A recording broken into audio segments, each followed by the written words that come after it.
오늘은 매월 한 번씩 우리가 나누는 주님의 만찬 시간입니다. 오늘 행사를 다 끝내고 이 미디어 선교부 잠깐 모임이 있습니다. 김경태 형제님, 김현 형제님, 최진환 형제님, 이렇게 다른 분들도 관심 있는 분들 미디어 선교부 잠깐 모여서 의논하실 거 좀 의논하셨으면 좋겠습니다. 오늘 아침에 여러분들이 함께 나눈 말씀 이제 기억하시죠? 기쁨에 대해서 우리가 성경의 주제가 기쁨은 참 많은데 하나님께서 기뻐하라는 명령을 우리에게 주셨고요. 그 기뻐해야 할 이유가 거기에 이제 우리에게 소개되고 있습니다. 오늘 우리 오후에 만찬을 하기 전에 잠깐 말씀을 나누고 싶은 것도 기쁨에 관해서 나누기를 원합니다. 우리가 하나님을 기쁘시게 한다 이런 말씀이 있는데 하나님께서도 우리를 기쁘게 해주시는 게 너무 많습니다. 그런데 하나님께서는 우리를 기쁘시게 할 때 반드시 우리가 생각하는 원하는 방향의 기쁨을 주시지는 않아요. 어떤 때는 우리가 속이 상할 수도 있습니다. 우리 육신의 판단으로는 왜 이렇게 하실까.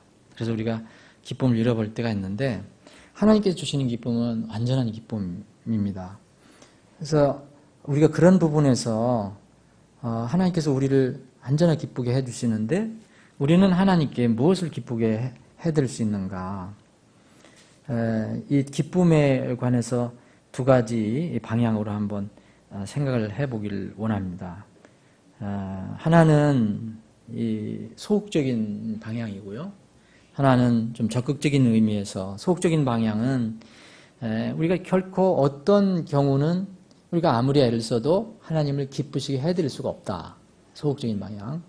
또 하나는 우리가 이렇게 하면 하나님을 기쁘시게 해드릴 수 있다. 이 적극적인 그런 방향에서 우리가 생각해 볼 수가 있습니다. 근데 우리가 하나님을 기쁘시게 해드리는 그 당위성이 있어요. 오늘 우리가 주님을 기쁘게 맞이하고 또 주님을 기뻐하는 이유, 주님 찬양 경배하는 이유를 아침에 살펴봤는데 우리가 주님을 기쁘시게 해드리면 이 결과적으로 그것을 목표로 해서 하지 않는다 하더라도 결과적으로 주님께서 우리에게 이렇게 베풀어 주시는 게 있어요. 이건 우리 삶 속에서 굉장히 중요한 그런 그 지혜인데 참 저도 그렇지만 아마 여러분들도 이걸 실제로 삶 속에 적용하려 보면은 어려울 때가 있을 것입니다. 아마 그걸 저는 가끔가다 스스로 이제 느끼는데 먼저 하나님을 우리가 기쁘시게 하면 하나님께서 우리에게 이렇게 우리 일을 이렇게 위해서 무슨 하시는 일이 있어요. 그래서 저는 이것을 좀 생각을 해봤는데 저는 이제 친부모님은 다 돌아가셨어요. 이제 제가 어렸을 때 우리 어머니 아버지를 기쁘시게 해드리는 일, 내가 뭐 그걸 대단하게 한 것도 아닌데 어느 때 기뻐하실 때의 모습을 떠올릴 수가 있거든요. 어렸을 때 기뻐하시는 그 모습, 그게 뭘까? 이렇게 보면 어머니가 기뻐하시는, 아버지가 기뻐하시는 그런 뭐가 있었어요. 근데 어떤 어머니나 어떤 아버지도 되게 조금 내용이 틀리더라도 거의 공통적인 내용이 있어요. 아들이나 딸이 부모님을 기쁘게 할 때는 분명히 그 아버지나 어머니가 어떻게 기다리고 원하는 그런 방향이 있었어요. 그거를 우리가 할 때 이제 부모님이 기뻐하는 것을 보게 됩니다. 그 뒤에는 사실 부모님을 기쁘게 하면은 내가 뭘 이렇게 준비하지 않았고 어디 생각지도 않았는데 부모님도 준비해 주는 게 있었어요.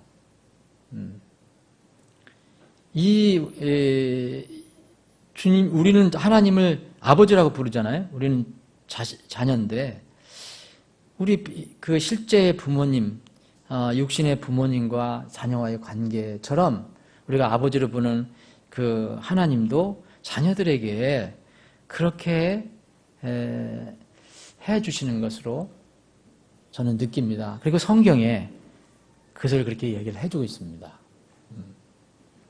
그래서 이 주님께서 우리의 삶을 통해서 주님을 기쁘시게 해드리면 주님께서, 하나님께서 이렇게 막 일하시는 것을 우리가 보게 됩니다. 진짜 우리 앞서서 일을 하시는 것을 보게 됩니다. 잠언 16장 7절에 보면 사람의 길들이, 그런 말이 나와요. 사람의 길들에서 어떤 한 사람의 길이 있다는 거예요. 길이, 이제 이것은 뭐냐면 진리는 길이 하나지만 여기서 길들이라는 것은 그 사람의 삶을 얘기하죠. 여러 가지 삶을 얘기하는 거예요.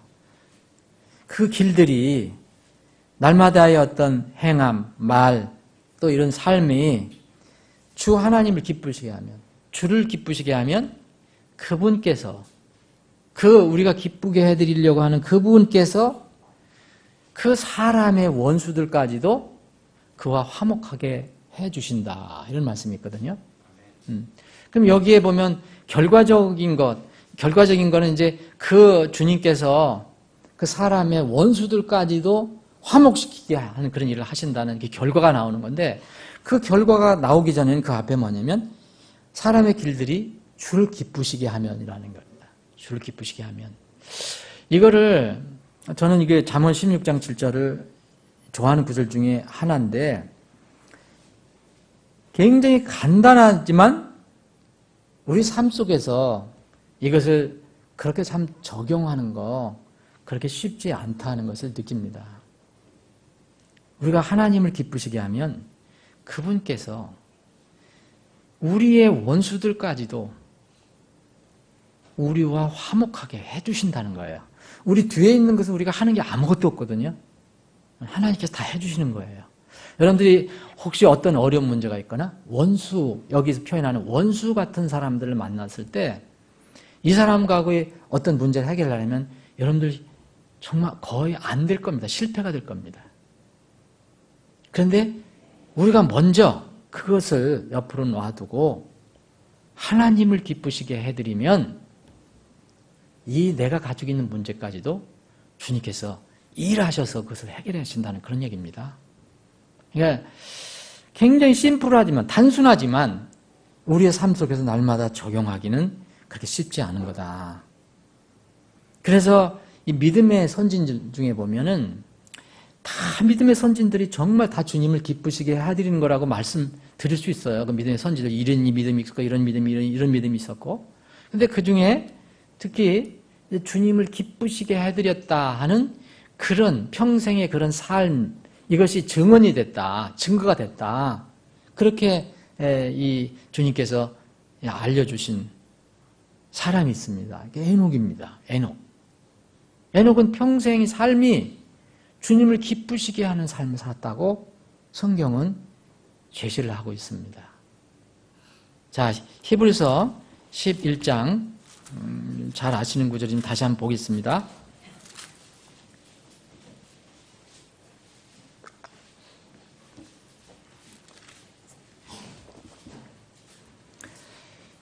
(5절입니다) 믿음으로 에녹은 죽음을 보지 아니하고 옮겨졌으니 하나님께서 그를 옮기셨으므로 찾지 못하였느니라.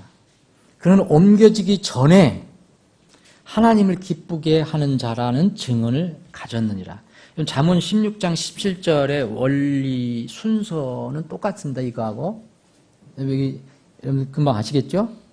에녹이요 갑자기 죽음을 맛보지 아니하고 보지 아니하고 하늘로 승천했습니다. 근데 본인이 승천한 게 아니잖아요.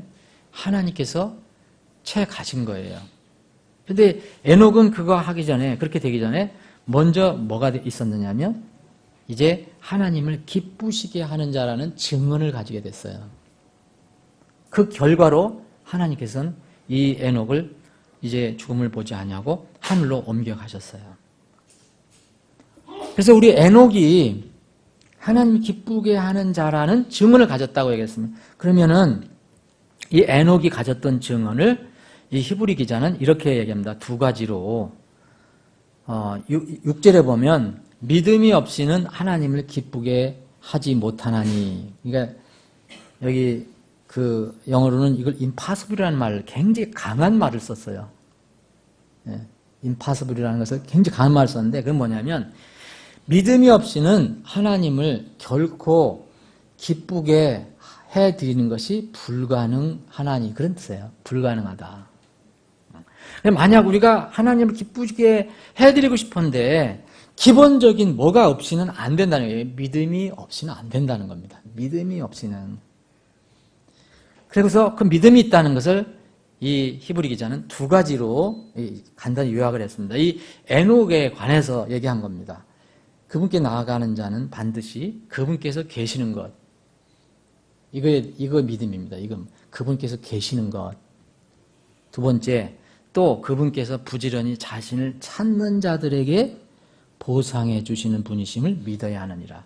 그러면 이거를 단순하게 하나님의 속성으로 한번 이게 줄여서 얘기해 보면 첫 번째 것은 뭡니까? 하나님이 계시다는 거예요. 이 세상 사람들이 하나님 믿지 않는 사람 많잖아요. 하나님이 어디 있습니까? 라고 이야기하잖아요. 근데 우리는 보이지 않지만, 우리 눈에 보이지 않지만 하나님이 계신 것을 믿습니다. 아주 기본적인 출발점입니다. 여기에서 믿음은 바라는 것들의 실체라고 했거든요. 보지 않는 것들의 증거이다. 이것으로 이 히브리서는 시작이 돼요. 이 말씀이. 그래서 하나님이 그 에녹이 눈으로 육안으로 보지 않았던 그 하나님이 계시는 것을 아주 기본적인 출발점이 있었다는 거예요. 그리고 나서 그분은 어떻게 믿었냐? 그분께서 살아계신 하나님이시를 믿은 겁니다. 살아계신. 여러분 존재만 있다고 생각해도 그분이 어떻게 하시는지 뭘 하시는지 그걸 모른다면 그럼 존재를 아무리 믿어도 큰 의미가 없잖아요. 그런데 이 에녹은 살아계신 하나님이라는 걸 믿었어요. 이것을 이렇게 표현했어요. 부지런히 자신을 찾는 자들에게 보상해 주시는 분이심을 믿어야 하느니라 그랬어요. 에녹이 믿었다는 거죠. 그래서 이 말씀을 우리가 가지고 한번 생각해 볼 것이 있습니다. 하나님을 기쁘시게 하는 것이 우리의 삶의 어떤 목적인데 이 대표적인 사람이 에녹으로 성경은 제시를 하고 있고 그 에녹은 하나님을 기쁘게 하는 증언을 삶 속에서 가지고 있는데 그 결과로 하나님께서 그를 죽음을 맛보지 않고 그냥 승천하게 하셨다. 끌고 올라가셨다. 근데 그가 믿었던 것은 아주 기본적인 믿음이 있었고 그분에 대한 속성을 믿었다. 여기 보면은 계속 이제 그 믿음의 선지들이 보면요. 보지 못하는 것에 믿음을 많이 강조하고 있습니다. 노아도 보지 못하는 일에 관해서 아브라함도 이제 확실히 알 바를 알지 못하고 갔다.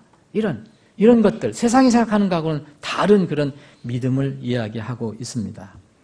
근데 오늘 잠언 16장 7절에서 얘기한 것처럼 사람의 길들이 이게 사람의 길이 여러분들 개인들이 다 적용을 해보십시오. 내 길들이 주님을 기쁘시게 하면 그렇잖아요. 저도 마찬가지고요. 내 길들이 주님을 기쁘시게 하면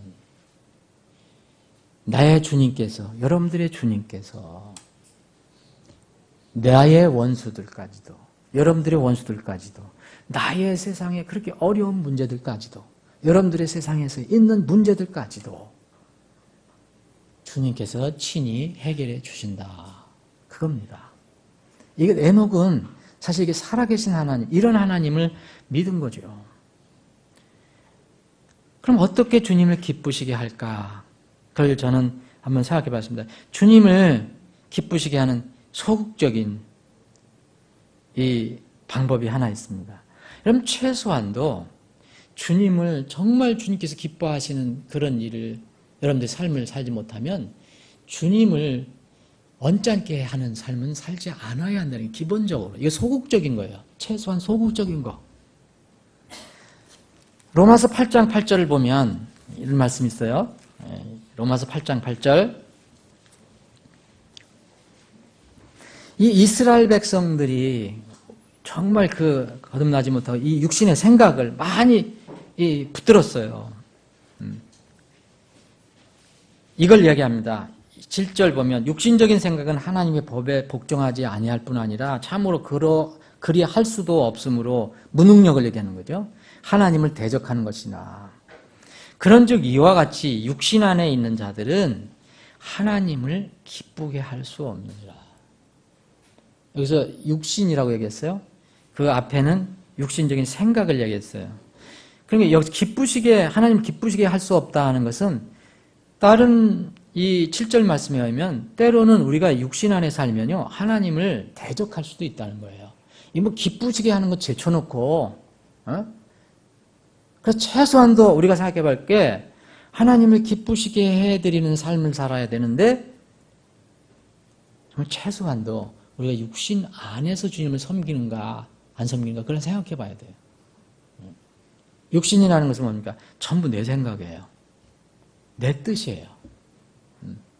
분명히 말씀을 알아도 내 생각을 앞세우는 거예요. 고집을 피우면서 살아가는 거예요. 이거는 하나님을 결코 기쁘게 할 수 없다. 최소한도 우리가 하나님을 기쁘시게 한다면 우리는 육신적인 삶에서 벗어나야 한다. 그래야지 하나님을 기쁘시게 해드릴 수 있는 그런 이 방편이 이게 시작이 됩니다. 저는 아침에도 발락에 관해서 얘기를 했는데요. 발락은 여러분 아시겠지만 발람에 대해서 얘기했는데 발람을 고용했잖아요. 발람은 하나님의 대언자예요. 이방인이었지만 하나님의 대언자였어요. 근데 발락은 이 하나님의 대언자를 이렇게 돈 주고 써서 자기의 육신적인 축복을 얻기를 원한 거예요. 자기 나라, 그래서 그 발락이 돈을 주고 물질을 가지고 발람을 고용했는데 이 발락의 입에서 여러분들 보시면 이 이방인이었지만 그 입에서는 항상 하나님이 나와요. 여러분 읽어보세요. 민수기 22장 23절 보면 발락이 하나님의 얘기를 안 한 게 아닙니다. 하나님을 얘기해요. 하나님을. 그런데 이 발락은 지금 로마서 8장 8절에 있는 것처럼 자신의 목적을 위해서 자신의 유익을 위해서 하나님을 이용한 겁니다. 끌어들인 거예요. 결과는 어떻게 됐습니까? 이런 발락 같은 사람은 결과 자기 마음대로 안 되면 결국 누구 탓하는지 아세요? 하나님 탓을 해요. 여기 민수기 23장을 한번 보시면 민수기 23장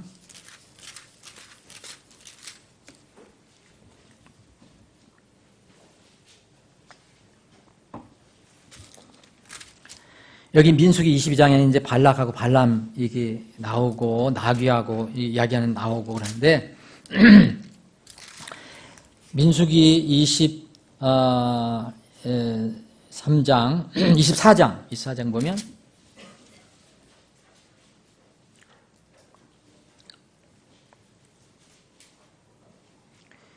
이건 발락이 발람에게 계속 돈을 주고 이렇게 했어도 결국은 하나님께서 발람을 이렇게 변화시키잖아요. 그러니까 10절 보면 발락의 분노가 발람을 향해 타오르매 그가 자기의 두 손을 마주치며 이스라엘을 저주해달라고 했는데 이스라엘 축복하고 말거든요. 그러니까 발람에게 이르되 내가 내 원수들을 저주하라고 그대를 불렀거늘 보라 그대가 이같이 3번이나 그들을 전적으로 축복하도다. 그러므로 이제 그대는 그대의 처소를 떠나라. 내가 그대를 높이 심히 큰 존귀에 이르게 하려 생각하였으나 보라. 여러분 거기 그 성경 읽으시죠? 뭐라 했습니까? 발락이 주께서 그대를 막아 존귀에 이르지 못하게 하셨도다. 주께서라는 것은 여호와 하나님이에요. 이 발락도 똑같이 하나님을 끌어들인다니까요. 우리가 육신 안에 있으면 하나님을 기쁘시게 해드릴 수도 없는데 우리가 그것을 모르면 이렇게 하면서 자기 육신의 생각대로 하고 육신의 삶을 살면서도 이건 하나님을 기쁘시게 하는 거라고 생각을 한다는 거예요. 두 번째, 적극적인, 이제 소극적인 의미는 이제 살펴봤습니다. 적극적인 의미는 주님을 기쁘시게 하려면은 우리에게 이제 그 에녹처럼 기본적인 믿음이 필요하다. 하나님 계신 거, 하나님께 살아계신 하나님, 역사하신 하나님, 분명히 믿어야 합니다. 그럼 우리가 실제적으로 그걸 어떻게 지금 이 삶 속에서 적용할 수 있을까?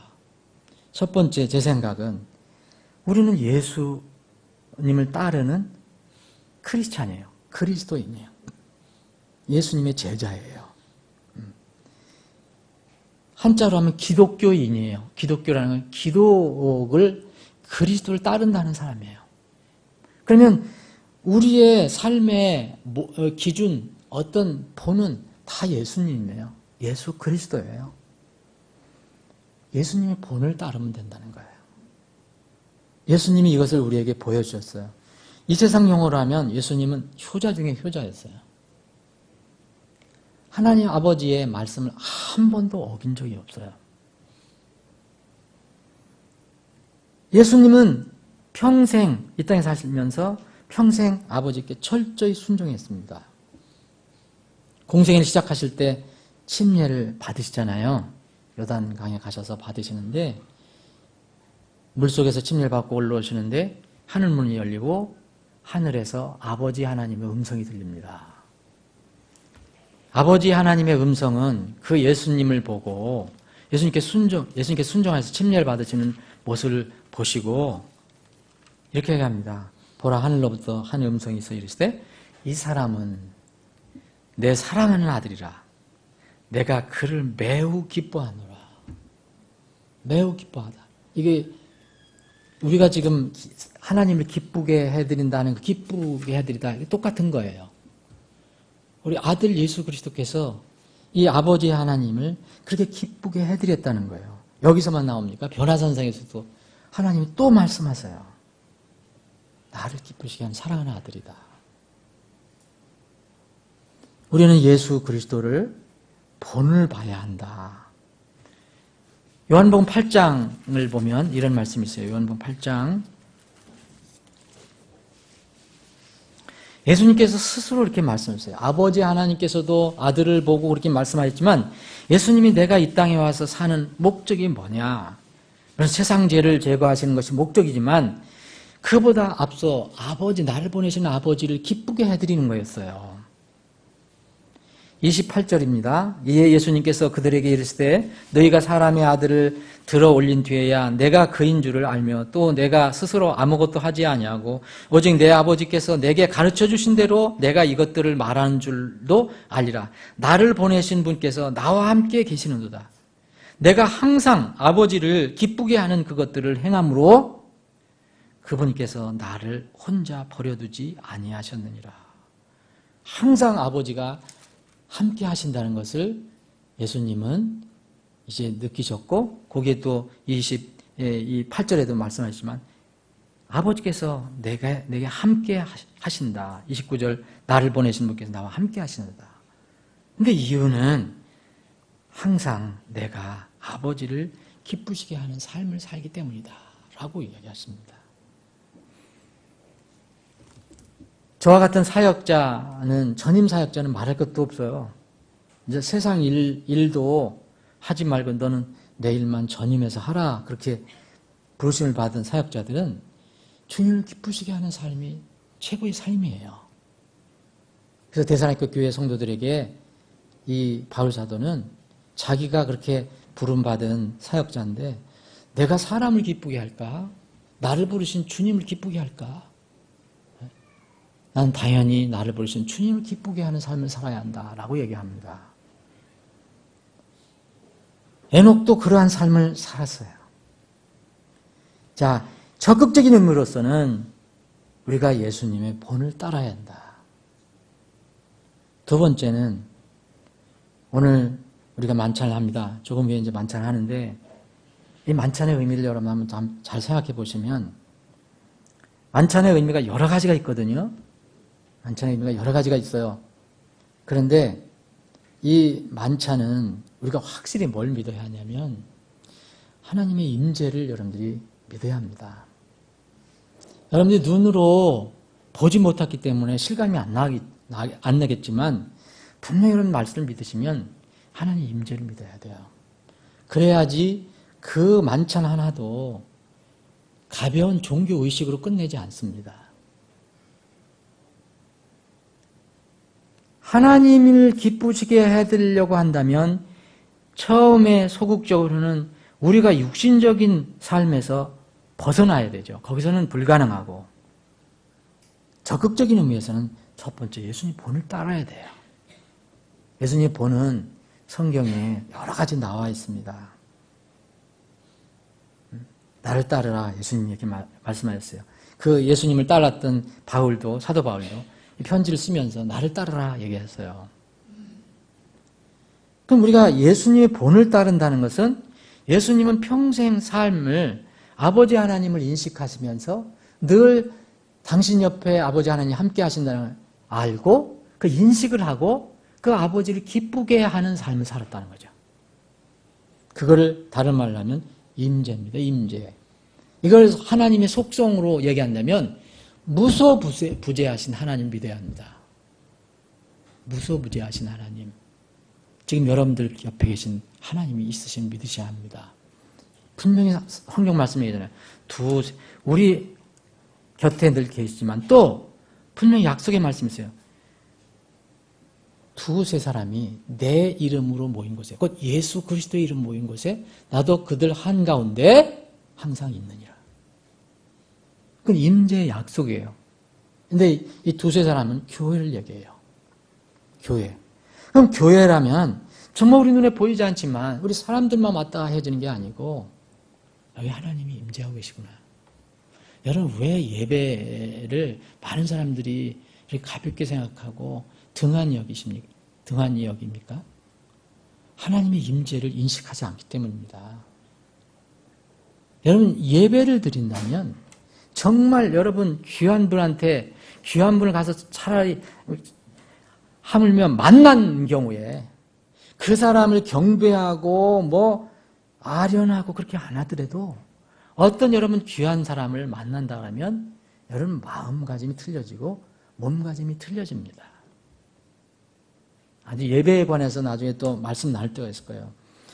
참 우리가 문제가 뭐냐면 자꾸 눈으로 보는 걸로만 모든 것을 하려고 그러니까 우리 믿음은 보이지 않는 것들을 믿는 건데요. 예배, 목회자가 꼭 모여라. 예배를 잘 드려라. 그렇게 해서 아는 게 아니고요. 그건 아무 의미가 없어요. 본인 각자 자기가 정말 말씀을 통해서 거듭나면 하나님의 그 존재를 임재를 느껴야 돼요. 그리고 믿어야 됩니다. 그래서 이 초세기 교회 만찬할 때는요. 그때는 성경이 완성 안 될 때는 어떻게 했습니까? 만찬하면서 하나님의 그 임재하심을 등한히 여기고 무시하고 훼손한 사람이 나왔죠.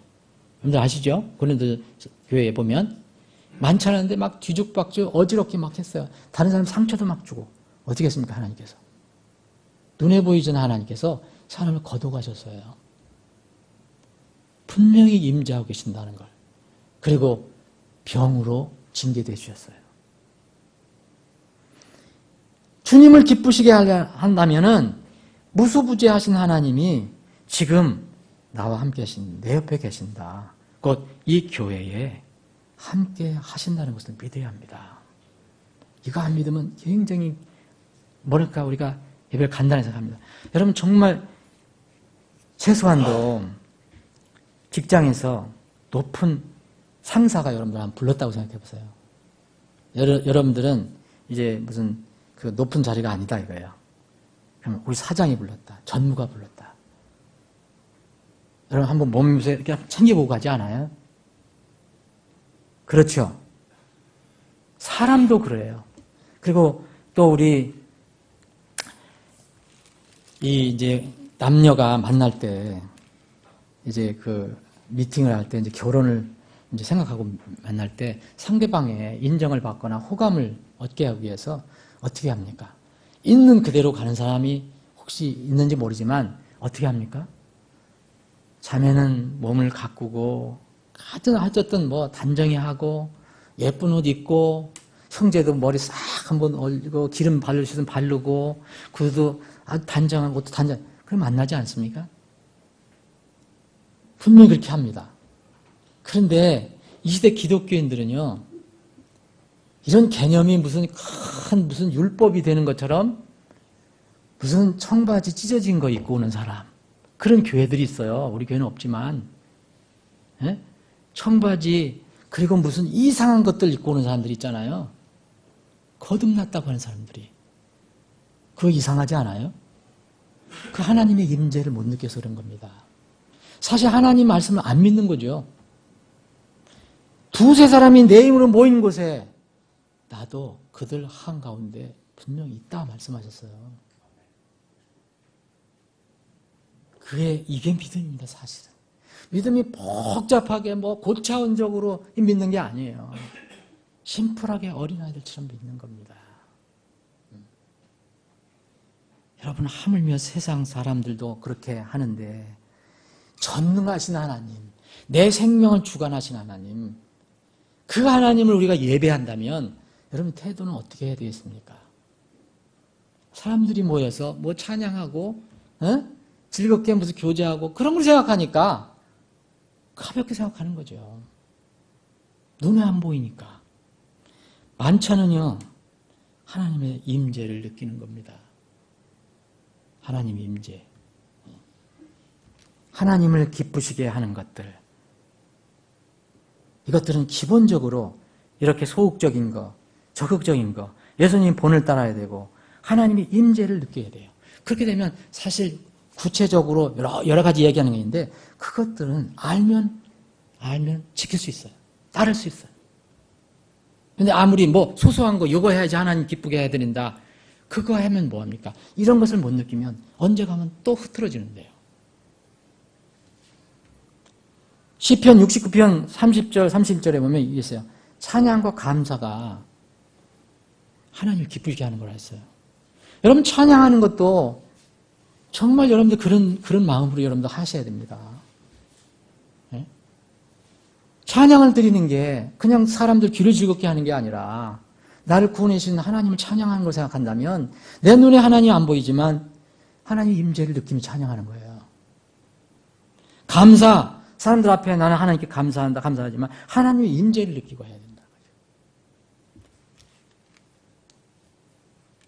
시편 69편 31절 누가 한번 찾아보신 분 있으면 한번 읽어보실래요?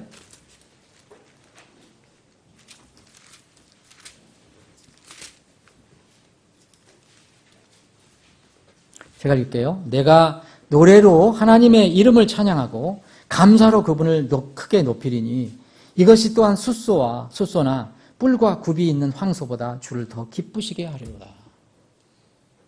여러분 찬양과 감사, 하나님의 임재를 생각하고 찬양하고 감사하는 거예요. 정말 하나님 기뻐하시는 거예요. 찬양 이렇게 다 사람마다 저희가 있지만 그거를 무시해서는 안 됩니다. 교회에서는. 그리고 또 하나님을 기쁘시게 하는 거. 여러분 우리 삶 속에서 우리가 복잡하고 힘든 일이 많아요. 그런데 나를 구원해 주신 그 주님을 늘 생각하고 그분을 생각하는 거예요. 내 옆에 임재하시고 그분이 나를 지금 지켜보시고 그분이 나를 동행하신다. 이 생각하면 그분께 내가 보이지 않는 그분께 무슨 일을 해드릴까 이런 생각을 할 거 아닙니까? 그분께 속한 일들을 생각하게 돼요. 하나님께 속한 일들이 뭘까?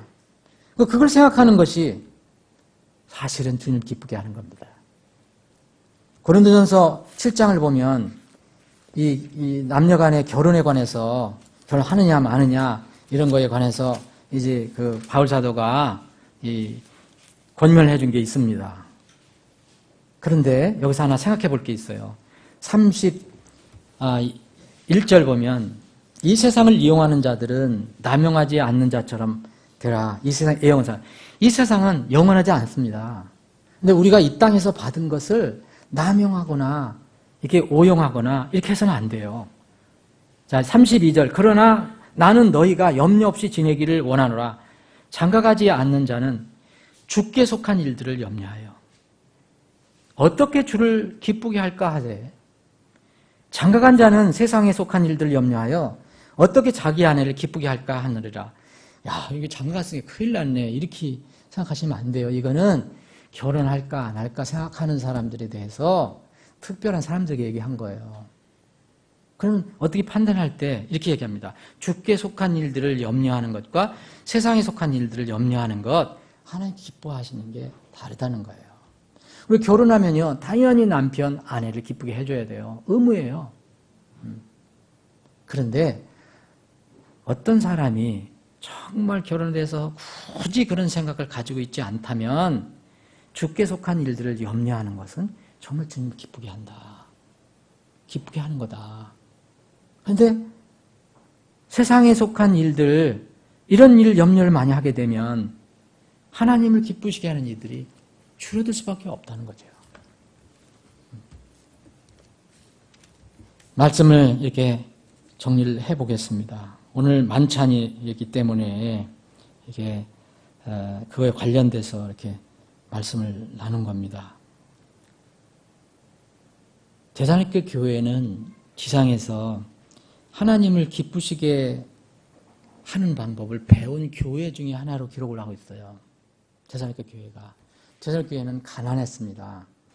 굉장히 핍박을 많이 받은 교회예요. 세상의 그런 조건으로는 이 하나님을 기쁘시게 할 수 있는 교회가 아니었어요. 요새 만약 상황이 그렇게 된다면, 우리도 그렇게 된다면 하나님을 위해서 뭘 할 게 있어? 정말 입에서는 불평만 나오겠죠. 대사님께 교회인들은 그렇게 생각하지 않았어요. 데살로니가전서 4장 1절에 보면 이런 말씀이 있어요. 그러므로 또한 형제들아, 우리가 주 예수님을 힘입어 너희에게 간청하고 권면하노니 너희가 마땅히 어떻게 걸으며 하나님을 기쁘게 할 수 있는지 우리에게 받았은즉 그대로 더욱더 넘치게 하라. 가난하고 힘이 없고 핍박받는 교회에 바울 사도가 편지를 써서 너희들이 어떻게 하나님을 기쁘시게 하는 방법을 내가 전해주지 않았냐. 그것을 너희들이 받았지 않냐. 너희들이 그렇게 살아왔다. 너희들이 그렇게 해왔다. 그런데 그것으로 자족하지 말고 상황은 어렵더라도 그대로 더욱더 넘치게 하라 라고 얘기합니다. 그 데살로니가 교회에게 주신 하나님을 기쁘시게 하는 그런 일들이 몇 가지 여기 나옵니다. 이것은 명령이라 했어요. 2절에 보면 내가 너희들에게 무슨 명령을 주었는지 아느냐. 이 바울 사도의 명령은 그리스도인으로서 너 교회로서 세상과 이제 구별되는 정말 거룩한 그런 교회가 되라. 옛날의 그 습관을 다 버려라. 그런 내용입니다. 하나님의 뜻은 이것이니 너희가 거룩히 구별되는 것이라. 그래서 이방인들과 같은 그런 옛날 같은 일은 이제 다 버려라. 너희들은 부정함에 이르도록 부르지 않고 거룩함에 이르도록 부르셨다. 그래서 이것을 거룩한 삶을 살아가는 것을 멸시하는 사람은 내 말을 멸시하는 게 아니라 나를 멸시하는 게 아니라 그 거룩한 영을 주신 하나님을 멸시하는 것과 똑같아. 그렇게 이 바울 사도는 이야기하고 있습니다. 바울 사도는 계속 얘기합니다. 바울 사도는 이 하나님 기쁘시게 하는 것, 거룩한 삶과 함께 형제의 사랑, 지체를 사랑하라. 그래서 형제 사랑이 여기 나옵니다. 9절에 보면 형제 사랑이에요. 너희 더 쓸 필요가 없다. 너희들이 이렇게 잘해왔기 때문에. 그러면서 이제는 그 폭을 넓힙니다. 이제 마게도니아 모든 형제들, 마게도니아라면 데살로니가 교회만 얘기하는 게 아닙니다. 빌립보 교회도 있고 다른 교회도 있었을 것입니다. 이 마게도니아 지방에 있는 모든 같은 동일한 믿음을 가지고 있는 그런 형제들 향해서 너희가 이렇게 행했다. 그런데 거기에 자족하지 말고 앞으로 더욱더 많이 그렇게 하라 라고 권면하고 있습니다. 이것이 주님을 기쁘시게 하는 이 데살로니가 교회 성도들의 그 모습이었습니다. 오늘 만찬을 우리가 같이 하면서 우리가 주님을 어떻게 기쁘시게 해드릴까? 기쁘시게 하는 것은 무엇일까? 아주 기본적인 거예요. 하나님을 늘, 하나님의 임재, 하나님을 인식하며 살자. 우리 눈에 보이지 않지만 늘 나와 동행하시고 나를 지켜보시고 눈동자처럼 보호하시고 인도하시고, 그 때로는 우리가 잘못된 길이 있으면 책망해 주시고 찔러 주시고 이끌어 주신 하나님의 임재를 생각하는 그런 만찬이 되기를 바랍니다. 두 분 형제님 모시겠습니다.